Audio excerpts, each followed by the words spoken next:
হাসপাতালে রোগীর উপচে পড়া ভিড়, ওয়ার্ডগুলোতে নেই পর্যাপ্ত শয্যা, মেঝেতে শুয়ে সেবা নিতে হচ্ছে রোগীদের। এমন চিত্র বাগেরহাটের মোংলার 50 শয্যা বিশিষ্ট উপজেলার স্বাস্থ্য কমপ্লেক্সের। শুধু শয্যা নয়, রয়েছে চিকিৎসক সংকটও। এতে চরম ভোগান্তিতে পড়তে হচ্ছে রোগীদের।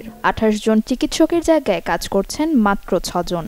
চাহিদা অনুযায়ী মিলছে না পরীক্ষা নিরীক্ষার সুবিধাও, সবসময় মেলে না প্রয়োজনীয় ওষুধও।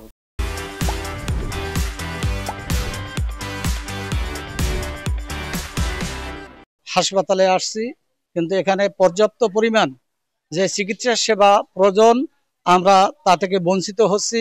আমার ভাইয়ের জন্য একটা বেড আমরা এখনো পর্যন্ত পাইনি এবং হাসপাতাল কর্তৃপক্ষের তরফ থেকে ওষুধ পর্যন্ত পাইনি। ওষুধ আমাদের ভাইয়ের থেকে কিনে আনতে হয়েছে। সন্ধ্যাকালে আমরা এসেছিলাম, আসার পরে আমাদের বেড যায় নাই, বলছে বেড নাই এই জায়গা, আর ওষুধ ঠিক মতন দেয় নাই। স্যালাইনের যে নার্স থেকে নার্স তো ঠিক মতন আমাদের যে দেখাশোনা করে সে ওদের দেখাশোনা করে না। আমার স্বাস্থ্য কার্ডটাকে মোংলা একটু ডেভেলপ করা দরকার, কারণ মোংলায় প্রচুর জনগণের বসবাস।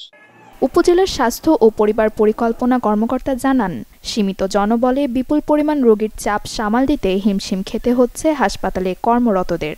সংকট সমাধানে ঊর্ধ্বতন কর্তৃপক্ষ কাজ করছে বলেও জানান তিনি।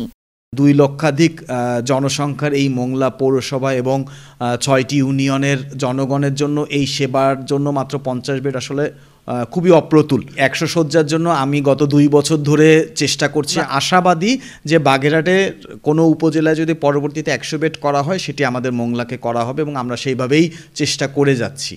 1997 সালে চালু হওয়া মোংলা উপজেলা স্বাস্থ্য কমপ্লেক্সটি 50 শয্যায় উন্নীত হয় 2007 সালে। Desk report, channel 24।